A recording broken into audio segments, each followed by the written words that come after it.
Então, pessoal, o sonho acabou. No caso, o sonho de uma vitória feminina na Copa do Mundo de Futebol. A seleção brasileira foi eliminada, como certamente você viu, não é? E convenhamos, foi uma apresentação pífia, né? Uma campanha assim bastante questionável. E eu sei, pra falar a verdade, ninguém liga muito pro futebol feminino, essa é a grande verdade, mas vale a pena nós falarmos desse assunto, até porque eu já tratei disso aqui no meu canal, inclusive, e vale a pena pelo contexto em que nós estamos atualmente.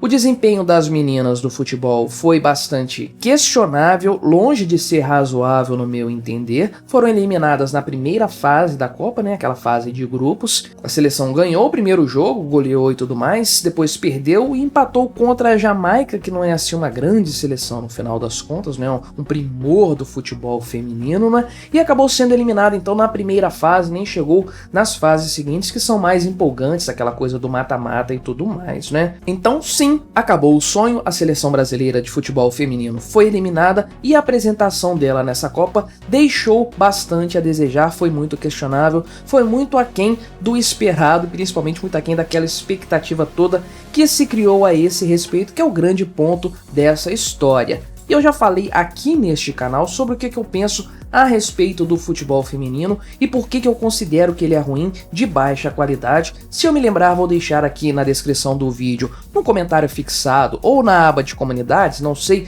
o vídeo em que eu falei a esse respeito. Caso você não tenha assistido, você pode vê-lo então e acompanhar os meus argumentos a esse respeito de uma forma mais detalhada, eu diria até mais técnica. Mas o grande ponto nessa história é que o discurso não resiste à realidade e a eliminação das meninas na Copa do Mundo deixa isso bastante claro, tira todas as dúvidas a esse respeito. Encheu o saco todo aquele discurso de que a Marta ganha muito menos do que o Neymar e comparações salariais e tudo mais. Pois bem, agora fica claro para todo mundo por que elas ganham menos, por que os salários são inferiores ao do futebol masculino, especialmente se considerarmos aí os mesmos padrões, né? Padrão seleção brasileira feminina e padrão seleção brasileira masculina. A qualidade do futebol dos homens é consideravelmente superior, além de ter mais apelo popular, o que naturalmente justifica o maior ganho salarial, uma vez que a receita gerada pelo jogador para o clube e para a emissora de TV, enfim, todos os envolvidos, é maior também, logo a remuneração deveria ser maior. Mas não apenas isso, o desempenho da seleção masculina de futebol brasileira é melhor, consideravelmente melhor do que o da seleção feminina. Ah, mas o Neymar também nunca ganhou uma Copa do Mundo pelo Brasil. Beleza, mas nunca foi eliminado na primeira fase, não é? E além disso, quando teve aquelas Olimpíadas em que a seleção brasileira masculina ganhou a medalha de ouro, logo no começo da competição, o pessoal ficou falando lá, não, as mulheres estão jogando melhor, são superiores aos homens da seleção de futebol e tudo mais, e no final das contas as mulheres foram eliminadas e os homens ganharam a medalha de ouro naquela ocasião. Então esse discurso, essa coisa de comparar os dois cenários, comparar a seleção masculina e a feminina, os salários, a estrutura e o investimento e tudo mais, tudo isso caiu por terra simplesmente. Volto a dizer, o discurso não resiste à realidade. E aí essa história toda acaba sendo um balde de água fria para todo esse pessoal lacrador, progressista, que queria capitalizar em cima disso. Olha só, teve até promessas aí, pelo menos ideias, de que o Brasil pudesse sediar a próxima Copa do Mundo Feminina, lá em 2027, né? Fiz um vídeo aqui no canal falando sobre isso também, então todo aquele oba-oba, todo aquele frenesi a esse respeito, Lula assistindo a partida do futebol feminino, não aguentando assistir mais do que um tempo, né? Porque o negócio realmente é ruim, né? Imagina só, assistir um jogo de futebol feminino com aquele monte de ministra dele lá do lado, falando o tempo todo, né? Mas enfim, Lula tirando foto com as jogadoras, aquela coisa toda, ganhando capital político em cima, e aí acontece isso. Sobrou politicagem, sobrou discurso, sobrou ideologia, sobrou lacração. Faltou só o futebol mesmo. E a grande tragédia dessa história toda é que isso depõe contra as atletas. Isso é um problema para elas, para o trabalho que é desempenhado e para o amadurecimento da seleção brasileira feminina de futebol como um todo. Porque perder faz parte, isso é natural, isso está no esporte. Isso é uma das características, né? Alguém vai ter que perder no final das contas. perder é normal, faz parte do crescimento de um clube, do amadurecimento, né? Certamente a Copa de 1950 foi muito importante para o Brasil ser campeão pela primeira vez em 1958, claro que estou me referindo à seleção masculina de futebol. Agora a coisa se tornou muito mais problemática com esse teatro midiático que foi feito em cima da questão da Copa do Mundo feminina. Vamos transmitir, e o Cazé transmitindo, e aquele pessoal inclusivo, e aquela coisa, vamos assistir, se você não gosta, você é machista, você é misógino, e temos que investir no nosso futebol, nas meninas, colocar dinheiro, e a Globo tem que transmitir, e esse papo todo que você está cansado de ouvir aí nas redes sociais, e que ficou muito mais em alta, muito mais em evidência por conta dessa Copa do Mundo aí feminina. Então colocou-se um holofote muito grande nesse campeonato aí, na seleção feminina brasileira de futebol, criou-se toda uma expectativa a esse respeito, todo mundo torcendo aquela coisa, um monte de gente fingindo que gosta de jogo de futebol feminino e tudo mais, gente que não assistiria em outras oportunidades, e aí nós temos o fiasco, nós temos esse resultado aí decepcionante da seleção feminina. Volto a dizer, faz parte do futebol. Que time aí, que seleção que nunca desapontou os seus torcedores pelo menos uma vez, né? Agora, quando você cria toda essa bagagem de lacração, de ideias progressistas, de um discurso que tem muito mais um viés político do que um apreço pelo esporte em si, pela arte do futebol, enfim, quando você tem tudo isso depõe contra o fracasso das meninas no futebol, que de outra sorte poderia passar despercebido, ser um mal menor aí, e uma coisa que ajudaria no crescimento. O que nós temos simplesmente é um enfraquecimento da causa como um todo no final das contas. Porque o que ficou evidente para todo mundo? Qual mensagem que pegou, que ficou nessa história? Que o futebol feminino é inferior ao masculino, que para mim é uma verdade incontestável.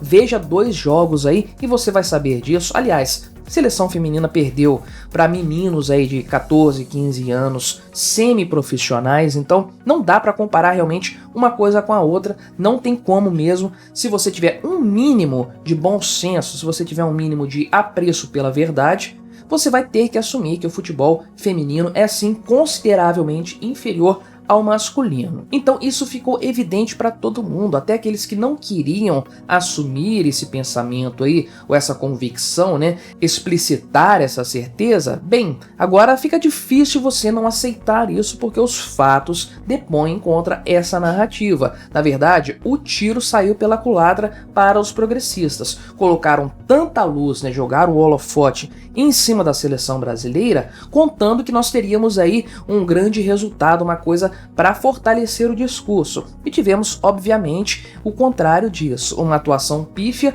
que depõe contra toda essa propagação de ideias e todo esse frenesi que foi causado a respeito aí e em torno do futebol feminino aqui no Brasil. Se não houvesse esse frenesi, a vida ia continuar normalmente, as meninas voltariam para os seus clubes, voltariam a treinar, seria trocada aí a treinadora lá da seleção brasileira, ia colocar outra pessoa para comandar o clube, fazer uma campanha melhor da próxima vez, quem sabe, não é? Então a vida continuaria como acontece em qualquer clube de futebol e seleção também, diga-se de passagem. Mas por conta de todo esse frenesi causado, toda essa comoção pública que trouxe o esporte para dentro do debate ideológico, para o debate político, né? Meninas aí, jogadoras, atletas que foram usadas como instrumento, ferramenta política na mão desses esquerdistas aí, por conta disso tudo, elas foram prejudicadas nessa história. E o pior, né, a repulsa, a rejeição ao futebol feminino só vai aumentar a partir de agora por conta desse fraco desempenho que, de outra sorte, a maior parte das pessoas sequer teria se dado conta de que aconteceu. Ao invés de esperarem o esporte ficar maduro, a seleção estar bem treinada, se é que em algum momento o futebol feminino vai chegar num patamar de ser apreciado assim por todos, né? Ao invés de fazer isso, fazer a tarefa de casa do esporte primeiro, para depois você dar visibilidade, esse pessoal quis empurrar goela abaixo de todo mundo essa necessidade de torcermos e valorizarmos o esporte, e o que eles vão conseguir é justamente o contrário. E é exatamente isso que a esquerda faz no final das contas, em qualquer área, em qualquer setor da sociedade que eles supostamente tentam defender. Eles encheram o saco com essa lacração de futebol feminino, fazendo comparações esdrúxulas que não cabem, acusando os outros de serem machistas, pressionando o pessoal da televisão, os influenciadores, pessoal que transmite as partidas e tudo mais, enchendo o saco mesmo com isso,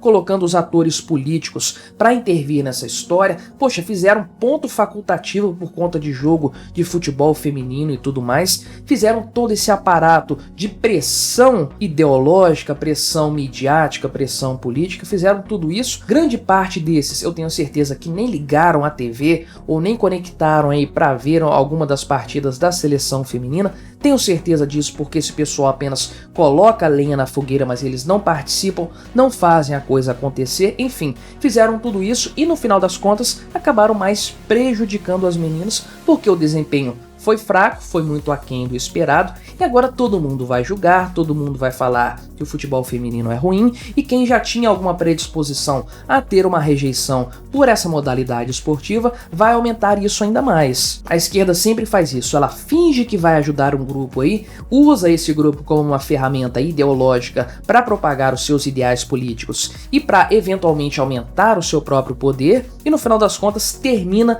prejudicando esse grupo social que supostamente eles deveriam defender. Fazem isso com os negros, fazem isso com as mulheres, fazem isso com o pessoal LGBT e agora estão fazendo aí também com o futebol feminino brasileiro, mais uma vítima do pessoal da esquerda. Seria apenas um fracasso como vários outros acontecem aí no esporte com regularidade, coisas que fazem parte das características esportivas, não é? Agora isso foi alçado ao patamar de uma catástrofe midiática, porque realmente a coisa foi decepcionante e todo o frenesi, todo o oba-oba que foi criado em cima disso apenas depõe contra o fracasso das meninas aí da seleção brasileira feminina. Então é isso aí, né? Que pena que acabou, que pena que elas foram eliminadas. A Copa do Mundo continuou, mas a essa altura do campeonato ninguém liga mais, né? O pessoal só queria ver mesmo a seleção brasileira. Agora que a seleção já foi eliminada tão precocemente, né, tão previamente, a coisa vai continuar e a gente nem vai se dar conta de que as partidas